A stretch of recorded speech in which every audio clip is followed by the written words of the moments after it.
हमें लगता है कि दुनिया का सबसे ख़राब काम पढ़ाई है। ये कंपटीशन का दौर है। अगर जिस दिन आप ढीला पड़े ना, आपको लात मार के अगला आगे निकल जाएगा। नौकरी जब हुआ मेरा, तो मेरे माँ बाप रोने शुरू कर दिए। क्यों नहीं? समय था जहाँ पर नौकरी नाम तक नहीं था जी। लेकिन एक बयार बहा और सथुआ बाज़ार में जिस तरह से विद्यार्थी कॉम्पिटिटिव क्लास ने एक काम करना शुरू किया। आज के ज़माने में देखो, मोटिवेट करने वाला हमेशा कोई नहीं मिलेगा। आप ये दिमाग में डाल के चलोगे कि हमें कोई मोटिवेट करे तो हम पढ़ें, ये कभी नहीं हो सकता है। आपको सेल्फ मोटिवेट होना होगा। आपको अपनी परिस्थितियों को समझना होगा। आप अब जिस दिन आपका ग्राफ नीचे जा रहा है, आप अपने माँ बाप को एक बार देखो, अपनी परिस्थिति को देखो और तब वहाँ से अपना ग्राफ बढ़ाओ और फिर पढ़ना शुरू करो। कि सर मैथ समझ में नहीं आता, मैथ समझ में नहीं आता है। मैं कहता हूँ कि उसको इतना बेहतरीन से समझ में आएगा कि पूछिए मत। गौतम बुद्ध और महावीर स्वामी जंगल में रहकर शिक्षा ग्रहण कर लिए सर, और उस समय कोई प्रकाश का साधन भी नहीं था और इतने महान बन गए। नमस्कार, प्रणाम। और आप देख रहे हैं अमित ब्लॉग LOC। तो आप सभी का स्वागत है मेरे चैनल पे। और आज बाल दिवस है, तो मैं अपने तरफ से बाल दिवस के शुभ अवसर पर हमारे सभी दर्शकों को हार्दिक अभिनंदन वंदन करता हूँ। तो आज हमारे सर से मिलेंगे आप लोग, जो कि इन्हीं के बताए हुए रास्ते पर मैं इनका स्टूडेंट हूँ। ये हमारे परम आदरणीय सर लौ सर हैं। आज इन्हीं से बात करेंगे और आप लोग को कुछ बताएंगे और बाल दिवस के शुभ अवसर पर संबोधित करेंगे कि कैसे और कब मतलब स्टूडेंट को ग्रोथ करना चाहिए अपनी लाइफ में। तो इन्हीं के बताए हुए रास्ते पर चलिए सर। सबसे पहले तो आप सभी का आपका स्वागत है हमारे चैनल पे। धन्यवाद अमित जी, मैं आपको धन्यवाद करता हूं और आपके टीम को मैं इस मेहनत के लिए बधाई देता हूं कि आप लोग इतना मेहनत कर रहे हैं, नाम अपना रोशन कर रहे हैं। धन्यवाद जी। तो सर, पहला सवाल आपसे कि आपको कब लगा कि मतलब आपको कि इस फील्ड में, एजुकेशन फील्ड में आपको बच्चों को पढ़ाना चाहिए? सबसे पहले तो आज मैं बाल दिवस को हमारे क्षेत्र के सभी भी बच्चों को, भाई को मैं बधाई देता हूं। एक गुरु के सामने सभी भी बच्चे, चाहे कितना भी बड़े क्यों ना हो जाए, बालक की तरह होते हैं। तो मैं उन सभी भाइयों को, बालकों को, छात्रों को बधाई देता हूं, धन्यवाद देता हूं। आप लोग मेहनत करो, नौकरी लो। आज हम लोग जिस तरह से चाचा नेहरू को याद करते हैं, जो इतने बड़े पद पर होते हुए भी उनका रुझान बच्चों के प्रति था, हम आज उनको नमन भी करते हैं, याद भी करते हैं। सवाल आपने किया है, देखिए एक्चुअली में मुझे ऐसा कभी भी मालूम नहीं था या मुझे ऐसा कभी भी महसूस नहीं हुआ कि मैं पढ़ा पाऊँगा। ऐसा मेरे दिमाग में कभी नहीं था। लेकिन कुछ चीज़ें होती हैं जो आपके नसीब में शायद लिखा ही होता है। क्लास को सींचने का काम 3 लोगों ने किया, जिन्हें हम नेहरू नासिर टिटो कहते हैं। विकास सर, विनोद सर और हासिम सर ने जो स्थापना किया, इन लोग की सपना जो भी थी। फिर इसके बाद विनोद सर की नौकरी लग गया, हासिम सर भी सफल हो गए, विकास सर अपना पढ़ा रहे हैं। तो इनको लगा, पता नहीं इन लोगों को क्या दिख गया हमारे अंदर या किस विश्वास के बदौलत इन लोगों ने हमें क्लास दे दिया। लेकिन जब इन लोगों ने दिया तो मैं इस दिमाग में ठान करके चला कि नहीं, मुझे कुछ बेहतर करना है। जीवन में कभी भी किसी को मौका बार बार नहीं मिलता है। तो जब वो मौका मिला, मेरे पास अपॉर्चुनिटी मिला, तो मैं एक ही चीज़ दिमाग में डाला कि मुझे बेहतर पढ़ाना है, बेहतर करना है। और आज उसका परिणाम है कि आप लोग देख रहे हैं क्लास ले कितने लड़के नौकरी कर रहे हैं। जी बराबर। धन्यवाद। तो सर, आपसे एक और सवाल कि आप कब से इस इंस्टीट्यूट को चलाने में अपनी मदद दे रहे हैं, हेल्प कर रहे हैं? कब से और कितने लड़के अभी तक क्वालिफाई कर चुके हैं गवर्नमेंट जॉब के लिए? देखिए, इस क्लास को लगभग हमें लग रहा है कि 2014 से स्थापना किया गया था जी। और 1 साल सर विनोद सर पढ़ाए, फिर इसके बाद उनकी नौकरी हो गई, चले गए। फिर ये बगडोर मुझे मिला 15 से, और आज तक मैं सेवा दे रहा हूँ। और इस दरमियान हमारे क्लास ले करीब 80 बच्चे से ज़्यादा लड़कों नौकरी कर रहे हैं, जिसमें लड़कियाँ भी हैं। और ये हमारे क्लास का रेशियो है कि प्रति साल 10 लड़के हो ही जाना है। 10 से 12 लड़के प्रति साल हो जाते हैं। ये माता सरस्वती की कृपा है, माता रानी की कृपा है और हम लोग का मेहनत है जो इतना हम लोग काम कर रहे हैं। तो इस तरह से ये रेशियो है, आज इतने लड़के नौकरी कर रहे हैं। तो ये बहुत ही गर्व की बात है कि हमारे ग्रामीण क्षेत्र से इतने कम समय में और हर साल 10 बच्चे क्वालिफाई कर जाना गवर्नमेंट जॉब के लिए, ये कोई छोटी चीज़ नहीं है ग्रामीण क्षेत्र के लिए। तो ये बहुत ही हम लोग के लिए खुशनसीबी की चीज़ है। तो सर, आपको कभी ये नहीं लगता कि हमारे ग्रामीण क्षेत्र में बहुत तरीके से लोग मतलब स्टूडेंट हैं, उनको कैसे आप मतलब संभालते हैं, हैंडल कैसे करते हैं? अलग अलग परिवेश में पले हैं, अलग अलग गांव से, अलग अलग क्षेत्र से आते हैं यहाँ पे लड़के, आप उनको कैसे हैंडल करते हैं अपने तरीके से? थोड़ा सा बताइए। देखिए, सबसे पहले इधर जितने भी ग्रामीण लोग हैं, जो हमारे भाई बहन हैं, एक समय था जहाँ पर नौकरी नाम तक नहीं था जी। लेकिन एक बयार बहा और सथुआ बाज़ार में जिस तरह से विद्यार्थी कॉम्पिटिटिव क्लास ने एक काम करना शुरू किया और एक सपना बनाया कि हर एक जवार के हर एक गाँव से नौकरी देना ही देना है, उस सपना को पूरा करने का दायित्व हमारे ऊपर आया और मैंने उस चीज़ को दिमाग में डाल लिया। क्योंकि जब शुरू प्रचार चलता था, हम जिस गांव में जाते थे उस जगह से मानो हमें कुछ अजीब महसूस होता था। मुझे लगता था कि नहीं, इस गांव से भी नौकरी होना चाहिए। आज लोग नहीं पहचाने, कल इस क्लास को पहचाने। हो सकता है कि हमें भी ना पहचाने, लेकिन इस क्लास को एक बार ज़रूर पहचाने और कहे कि इस क्लास से हमारे गाँव के लड़का का लड़की का नौकरी हुआ है। और ये सोच करके मैंने पढ़ाना शुरू किया और आज ये है कि करीब हर एक गांव से लगभग लड़के नौकरी कर रहे हैं। और जिस गांव से नहीं भी हुआ है, हम कोशिश कर रहे हैं कि आने वाले समय में उस गांव से भी नौकरी दूंगा। ये हमारी प्रतिज्ञा है जो हम लेकर के चले हैं। ग्रामीण बच्चे बहुत मज़ेदार होते हैं, बहुत अच्छे होते हैं, पढ़ने के लिए बहुत ललायत होते हैं।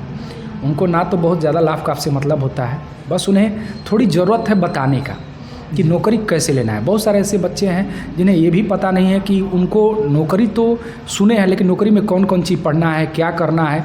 बहुत सारे ऐसे बच्चे हैं। इसका सबसे मुख्य वजह ये भी है कि हमारे घर के गार्जियन उतने पढ़े लिखे नहीं हैं। दूसरे के सुनते हैं नौकरी हो गया तो भी अपने बच्चों को नौकरी के लिए विदा करते हैं, लेकिन उस नौकरी में क्या क्या करना है वो चीज़ें जानकारी नहीं है। वो क्लास जैसे खुलता है, डेमो क्लास होता है, उसमें सब बता दिया जाता है कि आप इस पढ़ाई से किस किस क्षेत्र में जाएंगे। अच्छा। कुछ बच्चे ये भी हैं जो सपना रखते हैं कि नहीं, मुझे IAS बनना है, UPSC के तहत करना है, BPSC क्वालिफाई करना है, तो वो भी क्लास बताता है कि भाई उसके लिए आपको यहाँ नहीं रह के कहीं दूसरे जगह पढ़ना होगा। तो इस सारे क्लास में बता दिया जाता है जी। तो ये चीज़ें हैं जो बच्चे मेहनत कर रहे हैं। तो सर, हम हमेशा आते हैं जाते हैं, आप क्लास में हमेशा देखते हैं कि हमेशा क्लास भरी रहती है और क्लास को करने में उतने ही मतलब लड़के इंटरेस्टेड रहते हैं। वो आपके अंदर क्या खूबी है जो आपके क्लास को कभी लोग गैप नहीं करते हैं? कोई ऐसा अटेंडेंस नहीं कि जिसमें हमेशा लड़के भरे नहीं हो। वो आपके क्या अंदाज है इसमें लोग क्या मतलब थोड़ा सा बताइए, वो क्या फीलिंग्स है जो देखिए, लड़के बैठने पे मजबूर हो जाते हैं क्लास करने में? मैटी का जरिया होता है जिसमें बच्चे पढ़ते हैं, कुछ इंटरटेन होता है, ठीक है, अपना है, उसमें है कि फर्स्ट सेकंड थर्ड आना। 10+2 का अपना जरिया है फर्स्ट सेकंड थर्ड आना, लेकिन ये एक ऐसा जरिया है इसमें फर्स्ट सेकंड थर्ड का मैटर नहीं चलता है। इसमें या तो आपकी होगा ना तो बाहर जाओगे, पहली बात। दूसरी बात कि आज के ज़माने में हर एक बच्चा हर एक चीज़ लगभग जानता है, टीचर से भी ज़्यादा जानता है एंटरटेन करने का। तो कुछ ऐसे जरिया हम लाते हैं जी कि बच्चा उससे रुझान बनाए और पढ़े। बाकी ऊपर वाले की मेहनत है। और मैं यही सब बच्चों से कहना चाहूँगा जो भी नौकरी करने वाले हैं भाई लोग, कि आज के ज़माने में देखो, मोटिवेट करने वाला हमेशा कोई नहीं मिलेगा। आप ये दिमाग में डाल के चलोगे कि हमें कोई मोटिवेट करे तो हम पढ़ें, ये कभी नहीं हो सकता है। आपको सेल्फ मोटिवेट होना होगा, आपको अपनी परिस्थितियों को समझना होगा। आप अब जिस दिन आपका ग्राफ नीचे जा रहा है, आप अपने माँ बाप को एक बार देखो, अपनी परिस्थिति को देखो और तब वहाँ से अपना ग्राफ बढ़ाओ और फिर पढ़ना शुरू करो। सही बात। सफलता का स्वाद तबे चख सकते हैं जब आप मेहनत करते हैं। तो आपको मेहनत करना होगा, उस तरह से काम करना होगा। और यही सब चीज़ें हैं जो हम क्लास को एक कंडीशन बना करके, इतनी विकट परिस्थितियों में लेकर के हम कोई ऐसा कंटेंट ला करके बच्चों को देते हैं जिससे बच्चे आराम से पढ़ लेते हैं, मज़ा भी आता है पढ़ाने में। और ये चीज़ें हैं जी। तो सर आपको थोड़ा सा मालूम है, हमको भी मालूम है, हमारे साथ जितने भी स्टूडेंट हैं उनको थोड़ा सा मैथ और रीजनिंग में थोड़ा सा प्रॉब्लम होती है। और रीजनिंग रीजनिंग और जीके जीएस जो कि हालांकि रटने वाली चीज़ है, और रीजनिंग जो रह गई और मैथ रह गई, उस चीज़ को कैसे आप समझाते हैं और कैसे हैंडल करते हैं लड़कों को, थोड़ा सा इस पर चर्चा करते हैं आपसे। देखिए, मेरा मानना है कि मैथ जो है ना, समझने वाला चीज़ है। अगर पढ़ाने वाला बेहतरीन आदमी हो तो उस मैथ को बेहतरीन से समझा सकता है। बहुत सारे क्षेत्र के बच्चे मैथ से भागते हैं। बहुत सारे ऐसे सवालें हमारे यहाँ आती है कि सर मैथ समझ में नहीं आता है, मैथ समझ में नहीं आता है। मैं कहता हूँ कि उसको इतना बेहतरीन से समझ में आएगा कि पूछिए मत। एक ऐसा कंडीशन है कि उसको समझा के हमारे यहाँ हम अपने आसपास के इक्विपमेंट उठा करके उस बच्चे को मैथ को समझाने की कोशिश करता हूँ। दूर तो नहीं, ठीक उसी प्रकार रीजनिंग भी उसी प्रकार का है। बहुत मज़ा आता है पढ़ाने में। हाँ, एक चीज़ दिमाग में रखना है कि इच्छाएं मरने नहीं देना है। अपने अंदर इच्छा जो रखे हैं कि नहीं मुझे मैथ पढ़ना है, रीजनिंग पढ़ना है, समझ में आना चाहिए, क्यों नहीं आएगा, ये इच्छा को हमेशा जगा के रखना है। जिस दिन इच्छाएं मर गई, कितना भी बेहतरीन पढ़ाने वाला हो, कुछ नहीं हो सकता है। तो आपके अंदर ये इच्छाएं रखना है। आपको सोचना है कि हमारे जीवन में बहुत सारे ऐसे चीज़ आती हैं जिसको हम नहीं समझ पाते हैं, लेकिन वो अगर हमारे लिए ज़रूरी है ना तो हम उसको पढ़ेंगे। और मैं ये भी कहूँगा आप लोग से कि कभी कभी जीवन में कुछ चीज़ें नहीं समझ में आता है ना, उसको रट जाओ। अच्छा, छोड़ो मत किसी तरह से। ये कंपटीशन का दौर है। अगर जिस दिन आप ढीला पड़े ना, आपको लात मार के अगला आगे निकल जाएगा। तो आपको एकदम दिमाग में रखना है, हार कबो नहीं मानना है। दिमाग को कभी एकदम सुस्ती नहीं देना है, कभी उसको हार नहीं मानने देना कि ये हमसे नहीं होगा। होगा, आप बस जिज्ञासा बना के रखिए और अपने जो पढ़ाई के प्रति जो चीज़ें हैं उसको आप बना के रखिए, ज़रूर सफल हो जाएंगे। आप उससे मोहब्बत करिए, नौकरी से मोहब्बत करिए, प्यार करिए उससे, ज़रूर सफल हो जाएंगे। जी सर।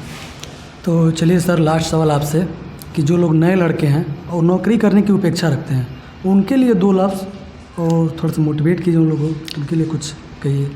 देखो भाई, इस परिवेश में ऐसा समय आ गया है जहाँ पर वैकेंसी है, जितना भी संख्या इतनी ज़्यादा हो गया है कि सरकार भी कुछ नहीं चाह के कर पा रही है।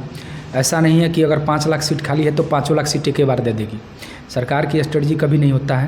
वो 5 लाख वैकेंसी को एक जरिया बना के दिया जाता है, डिस्ट्रीब्यूट करके दिया जाता है, लेकिन वो जितनी भी वैकेंसी आती हैं जनसंख्या के अकॉर्डिंग बहुत कम पड़ जाती है।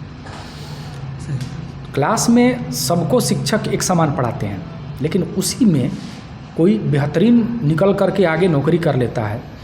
ये आपको समझना है कि हमें उस प्रश्न को, या हम कितना बेहतरीन हो सकते हैं कि औरों से ज़्यादा हम मेहनत करके आगे बढ़ जाएं। तो आपको एक संकल्प लेकर, दृढ़ संकल्प लेकर काम करना है। हमें लगता है कि दुनिया का सबसे खराब काम पढ़ाई है, लेकिन यह खराब काम आपका भविष्य बना सकता है, भविष्य एकदम बना देगा। हमें इसको मानना है और इतना मेहनत करना है जिससे हमारे माँ बाप कहें कि नहीं, हम फ़ख्र से समाज में सिर ठड़ा करके चल सकें। आज ऐसी परिस्थितियाँ हैं कि समाज में हमारे माँ बाप जहाँ से बिलोंग करते हैं, कोई पूछने वाला नहीं है। आप चाहोगे तो अपने माँ बाप के लिए तो काम करोगे ही, अपने लिए भी काम कर सकते हैं। एक ऐसा माहौल भी आ सकता है जहाँ पर लोग आपके काम को आपके माँ बाप के नाम से जानेंगे कि नहीं नहीं फलानवा का लड़का है, नौकरी कर रहा है, उससे उनको सम्मान मिलेगा। आज एक बाद हम अपने क्लास में देखे, एक लड़का है सोनू कुमार, वो बताया कि सर नौकरी जब हुआ मेरा तो मेरे माँ बाप रोने शुरू कर दिए। क्यों नहीं रोएंगे भाई, ये खुशी का आंसू है। उन्हें कभी ऐसा महसूस नहीं हुआ होगा कि आज हमारे लड़का का भी नौकरी हुआ हो, विश्वास नहीं किए हैं, लेकिन आपने उस पर सफल कर दिया। खुशी का आंसू है, इसे बहने दो, तभी जाके मज़ा आएगा कि जीवन में क्या चीज़ हमने पाया है। तो ये चीज़ें हैं जिससे हमें पॉजिटिव रहना है और नौकरी लेना है। कभी कभी ऐसे चीज़ें आता है, लोग बाहर जाते हैं, जिसको जहाँ जाना है जाओ, लेकिन आज इस पर सथुआ बाज़ार में एक छोटे से जगह पर हम लोगों ने इतना शिक्षा का माहौल खड़ा कर दिया है कि आज जो लड़के बाहर नहीं जा सकते हैं या जिनको लगता है कि हम यहीं पर मेहनत करके काम कर सकते हैं, आज यहीं से नौकरी होता है प्रति साल। मेरी सोच ये भी है जी, एक समय था जब गौतम बुद्ध और महावीर स्वामी जंगल में रहकर शिक्षा ग्रहण कर लिए सर और उस समय कोई प्रकाश का साधन भी नहीं था और इतने महान बन गए। आज तो बच्चों के पास गुरु भी है, लाइट भी है, हर एक सुविधा साधन है, फिर भी आप कैसे हार मान सकते हैं? आपको आगे बढ़ना होगा, मेहनत करना होगा और तब जाके सफलता मिलेगा। और सफलता का स्वाद देखो कितना बेहतरीन होता है, ये तो समय तय करेगा। धन्यवाद जी, बहुत बहुत धन्यवाद सर का कि जो इस बेरोज़गारी के दौर में कुछ मुकाम को हासिल करने के लिए, अपने मुकाम को पहुंचने के लिए मुकाम तक जो जरिया बताए हैं, उस चीज़ को हम लोग को एक्सेप्ट करना चाहिए और फॉलो करते हुए सर की बातों को अपने मुकाम को हासिल कर लेना चाहिए। तो बहुत बहुत धन्यवाद सर। तो बने रहिएगा हमारे लास्ट तक। तो चलिए आप लोगों को इस वीडियो में आप चैनल में बने रहिएगा और जो लोग अभी तक चैनल को सब्सक्राइब नहीं किए हैं तो प्लीज़ चैनल को सब्सक्राइब कर लीजिए। चलते हैं।